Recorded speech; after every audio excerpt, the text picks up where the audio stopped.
मनीष कुमार जी, बौद्ध बनना क्यों जरूरी है भारत में? बहुत सारे धर्म हैं कि बौद्ध ही क्यों बने? देखो पत्रकार महोदय, ये बात तो आपने बाबा साहब अम्बेडकर से पूछनी चाहिए, क्योंकि बाबा साहब अम्बेडकर ने 14 अक्टूबर 1956 को वो परिपाटी छोड़ करके एक नई जो जीवन की व्यवस्था थी जिसमें लोगों का सबका सम्मान हो, बाबा साहब अम्बेडकर ने अंगीकार किया था। तो जैसा बाबा साहब ने हमें रास्ता दिखाया, हम उसी रास्ते पे चल रहे हैं। अच्छा मनीष जी, बाबा साहब को तो बहुत लोग मानते हैं, गुरु रविदास को मानते हैं, सबको मानते हैं, लेकिन महापुरुषों की लोग बात को नहीं मानते, कहते कुछ है और करते कुछ है, यानी कथनी और करनी में अंतर आ रहा है। देखो, ये एक रीत है और ये जो परिपाटी है लंबे समय की गुलामी रही है लोगों की। आपने देखा होगा कि एक इतना लंबा समय रहा है, इतना लंबा अरसा रहा है कि लोगों को दबा करके रखा गया, और यहाँ तक उनके जो नियम सिद्धांत थे, जो उनके कायदे कानून थे, उन्होंने यहाँ तक लोगों के ऊपर कंडीशन लगाई थी कि आप गांव से बाहर बसेंगे, कुत्ते और गधे पालेंगे, लोहे के आभूषण पहनेंगे, इतनी सारी कंडीशन लगाई थी। तो उनके जो दिमाग है उनमें जंग लग चुका था। ये तो बाबा साहब ने आकर के उनके ऊपर जब विचारों की हथौड़ी बजाई तो उस जंग को हटाया। वो समय लगेगा, लंबे समय की गुलामी है, लोग धीरे धीरे मानेंगे, किसी को कब समझ में आएगी।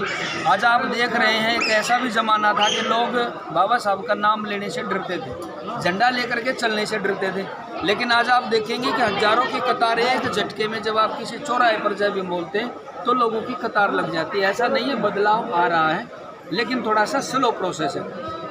राजनीति में जब आप लोग खड़े होते हैं तो आपको पता चल जाता है कि आपके बॉक्स में कितने वोट आए हैं, आपकी जो पेटी है मत पेटी उसमें कितने वोट आए, लेकिन सोशल मूवमेंट के जो रिजल्ट हैं वो थोड़ा सा धीरे धीरे करके आते हैं। आपको लंबे समय के बाद पता चलता है कि मेरे साथ कितनी लंबी कतार लग पाई। धन्यवाद सर। हमारे साथ एक और साथी मौजूद है, मनोज जो कटारिया जी हैं, अचीवर भी ले चुके, सामने कई बार हो चुके हैं। जी मनोज जी, क्या कहना चाहेंगे? लोग जो है महापुरुषों की, बाबा साहब की फ़ोटो को लेकर के ज़्यादा उत्साहित हैं, जबकि उनके जीवन को पढ़ने को नहीं जाते, बाबा साहब की फ़ोटो लेकर के कार्ड लेने चले जाते हैं। क्या कहना चाहेंगे ऐसे लोगों पर? सबसे पहले तो धन्यवाद साथी का, जो आप बहुजन मूवमेंट की खबरें दिखाते रहते हैं अपने चैनल के माध्यम से। बात आपने सवाल अच्छा किया है। जैसे हमारे दूसरे साथी ने बताया, मनीष कुमार ने, कि एक पीढ़ी कई पीढ़ियों की गुलामी है और गुलामी को धीरे धीरे कर ख़त्म किया जा रहा है। हम अपने घर से ही जब इस मुस्लिम मूवमेंट के कारवा को अपने घर से शुरुआत करेंगे, जय भीम का पाठ पढ़ाएंगे, घर में ही जाके अपने महापुरुषों की विचारधारा बताएंगे, तो हमारे बच्चे उसी विचारधारा पर चलेंगे। अभी हम अपने घर में अपने विचारधारा को नहीं लागू कर पा रहे, ये उसका परिणाम है।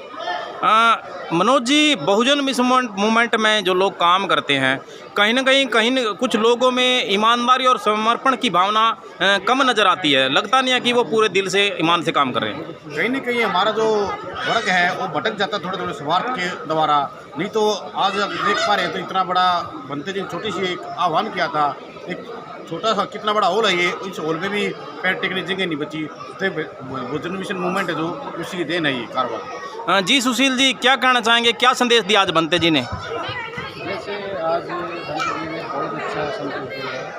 आने वाले समय में अलीगढ़ के अंदर बहुत विहार बनाया जाए बच्चों के लिए, स्टडी लेवल की, या जैसे बनते जी बुजुर्ग रखते हैं और घर जाके मरना पसंद नहीं, क्योंकि बनते जी का मान मर्यादा जो भी है वो ऐसा स्थान बनाएं कि उनको अच्छी तरह जो बुद्ध धर्म है, बौद्ध धर्म है, उसके गरिमा ना गिरे। Thank you.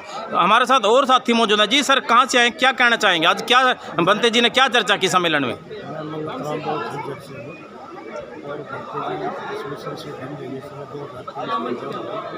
जब मल्होत्रा धर्म भूमि की स्थापना करते तो मैं तब से लगातार 22 साल हो गए कार्यक्रम में आता रहता हूँ।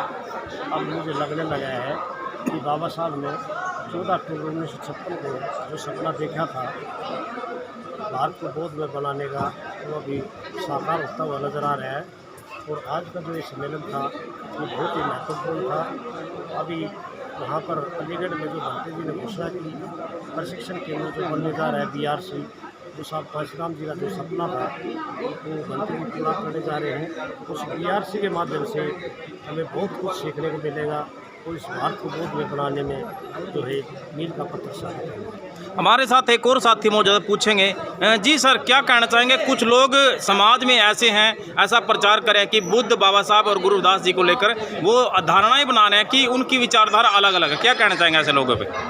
देखिए साथी, सबसे पहले तो मैं आपके चैनल का धन्यवाद करता हूँ। मेरा नाम आज़ाद चोपड़ा है, मैं बहुजन समाज पार्टी हरियाणा प्रदेश में जनरल सेक्रेटरी रहा हूँ।